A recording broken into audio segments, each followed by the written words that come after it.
Actually, the one after that, sorry guys, I hit the button by mistake. Let me see. So that was VL Street. And the other one was actually, I think it's One Lightning, called One Lightning. All these back streets, guys, you see, at nighttime, this place is desolate. This is all factories and warehouses and, you know, fabrication, steel fabrication. It's basically it's all industrial. One Lightning. What I tell you guys, One Lightning. One Lightning. That's the spot where the guy, so I was pregnant, and this man kept following me around. I wouldn't get in his car. There was something. That time I followed my instinct. So he didn't like that. So what he did was he kept following me, and I was like, what the fuck do you want? Yo, he parked his car and came booking it. I'm talking about booking it. Running after me. And I was pregnant. And he started beating me. But he had not like a regular bat. This was a rubber bat. I've never seen anything like it in my life. I don't know what rubber bats. Evidently it was made for playing ball, but I never seen one like that. It was pure thick rubber. I'm talking about thick rubber. He started beating me, bah, bah, bah, and I'm holding my hands up like this. And I remember becoming so disoriented that when he was done, I was crying so hard. I was like, oh my God, somebody help me. I was staggering down the street. I was all bloodied up. I was bruised up. My knuckle. You see my knuckle, guys? You see this knuckle? Let me pull my thing back. This knuckle was worse. You see how it's all popped out? You see that? I can't, like, you see how this, you know, your knuckles are straight? Relatively straight? Well, this one is all popped out. It was like this at one time. It was like that. It was like I had a claw. So the knuckle popped out of the socket, and it kind of went back in now, as you can see. But he bruised me up and beat me so bad. I remember, like I said, I was just like dripping in blood and sweat and tears and everything. And I was just staggering down the block. And I remember, actually, I think it was some of these warehouses here that the guys seen me, and they just. People, you have to understand something. When you go through horrific shit like that, even people that see it, they're so used to seeing crazy shit in these streets, they don't help you. Like, some people might help you. You might get lucky, but nobody helped me. Nobody helped me. These are all the junkers. The guys, scrap metals. I scrap metal too a couple of times. See? Junkyard. There's a lot of things that happen to me in these streets, man. So many things happen to me out here. You know, there's a lot of truck drivers and stuff that come from different states. There's been stories about girls getting in guys' trucks. So, like, this is industrial. They get in their trucks, they do their thing, like truck rigs, big rigs, like that, and even bigger. And they come from different states. They come from all over the map in the United States, you know, bringing and taking, you know, things to different places. Either it's produce, either it's merchandise, furniture, metal. It could be all different types of things. All I know is a lot of shipments come in and out of here, so there's a lot of truck drivers, you know. See the scrap yards? See that shit? Yeah, so what usually the other people do that are homeless on the street and they got a drug habit, they hustle, they either panhandle, which is that's what I did originally. Oops. Oh, Tito, you going the wrong fucking way, bro. Oh shit, yo, they changed this. Yeah, they changed this. One wasn't always fucking one way. He'll let you go. Go ahead, baby. Maybe bust to you. There you go. Oh, you gonna go down this one? All right, that's fine. Shit, I went one way. They were like, one way. So yeah, a lot of people, like, if they ain't hustling on the street, you know, like, you know what I'm talking about, hustling, or robbing people, because people have been robbed, you know, like, sometimes, this place right here is a cemetery. This place right here, I was raped in this park. And Tito's dog is buried in there, right, Papi? Tito's little dog, Noodles, is buried in there.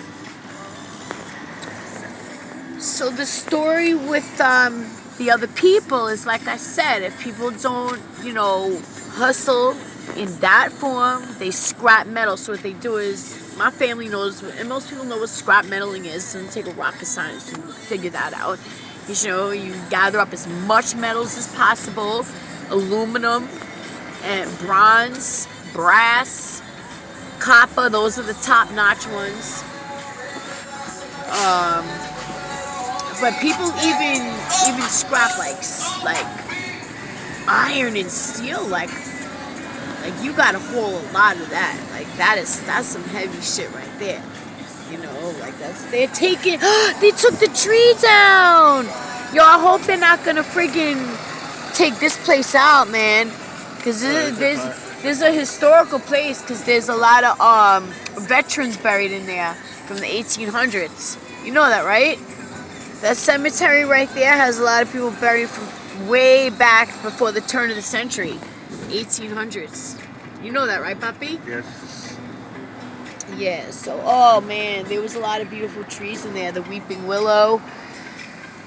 So there was this man, okay? He raped me 3 times. I told Tito this story a million times. But, you know, it's just not, you know what, like I said, I don't like to say story. It's not a story. This is a life experience, baby. This man, his sister, no, I'm sorry, my bad. His brother got HIV from one of the prostitutes in the street. And I understand his anger, but after his brother got ill from one of the girls, he was on a free-for-all mission to find and kill pretty much all the prostitutes. Not only that, to find the girl. Papi, yes, no, you can't go that way no more. They closed it. They closed it. Bye, go that way, Papi. What happened? No, there's too many one-way streets. Papi, I know that, but you're good. You're fine. Just relax, man. Relax. Go drive around to the down that way one time, and then we can leave. Okay? Papi, it's fine. Just relax. Anyway, so his mission, his main mission, and I'll tell you how I know this, was to find the woman who gave his brother HIV. So, as a night as usual, business as usual, get with this guy, okay, and he's on foot. So he says to me, you know, I want you to do this, that, and the third. I'll pay you X amount of dollars. So here it is. I'm going to go about my business. And he pulls out a knife. He puts it to my throat. And he rapes me. And the whole time he's raping me, now I couldn't fight back because he had me pinned down. And remember, at this time, I'm very hooked on drugs. I'm not like strong like I am now. If I was now, I would have fucked him up. I would have done something to him. But I was not that I was weak, I was just at my weakest because I was fucked up on drugs, excuse my language. And just when you're like that, man, especially I was out there for years. It's not like I was new and I still had some of my, life force. I had no life force in me. It was just pretty much do or die, basically. And if he wanted to kill me, he would have. So like I said, he put the knife up to my throat, and the whole time he's raping me, he says to me, do you value your life? Do you want to live? He's like, you effing bitch. He's like, I'm gonna kill every last one of you guys. You guys are all dead. You're dead, you hear me? I'm gonna slice your throat. You kept saying, do you value your life? Do you love your life? He's like, one of you bitches gave my brother AIDS and I'm gonna fucking disembowel every last one of you. I'm gonna kill all of you bitches out here. He's like, I'm gonna find every single one of you and fucking hang you by your toe. Like I'm not exaggerating, guys.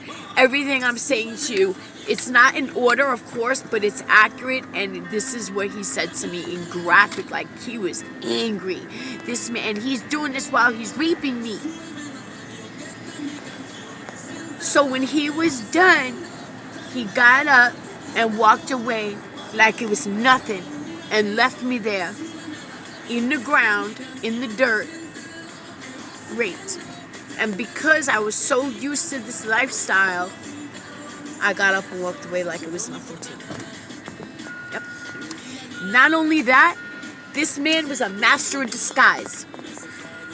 So not only did he rape me once, in the course of, I'd say, 4 years, he raped me 3 times. So let's say, give or take, a year or 2 passes. And this guy's coming, driving up in his car. I didn't know it was him. But it was him. He had a disguise. He grew a beard. Now I'm very good at facial recognition. I'm very good with remembering people's faces. But I don't know what he did, guys. This man, he did not look the same. The only way I knew it was him, by the M.O., by what he said to me. He totally looked different. He lost weight. He grew a beard. I didn't know it was him. I didn't know. So he did it again. Put the knife up to my throat, raped me, and kept saying over and over the same graphic, crazy stuff. Do you value your life? I'm gonna kill you. One of you bitches gave my brother AIDS, blah, blah, blah. And let's say another couple of years passes by. This time, he rapes me in the schoolyard. Same thing. You know what the crazy thing is about this is, guys? That when all was said and done, it turned out that it was with a plastic friggin' knife. I don't know. That was the last time I seen him and the last time he raped me. But I tell you no lie, that if I knew that he was raping me with a plastic knife, I can't stand here before you, or sit before you rather, and tell you that it would have been any different. Because people don't understand. A serrated plastic knife can still kill you. If you press hard enough in someone's jugular, it can still cut you. It was serrated. But it would have gave me more of a chance, though, I believe. But then again, I don't know. All I know is I felt so defeated at that moment when I looked down and he threw that shit on the floor like it was nothing. And he raped me in the schoolyard. The schoolyard, in like a ditch. In like a ditch of dirt. Like I was buried alive, basically. And I said to myself, man, this guy, like, it rolls off of you. Like, when you out here like this, guys, in these streets, and shit like that happens to us girls that are out there, you just say, okay, on to the next. Like, you're not thinking, oh my God, I just got raped. Like, it becomes part of your life, getting raped. Like, it's like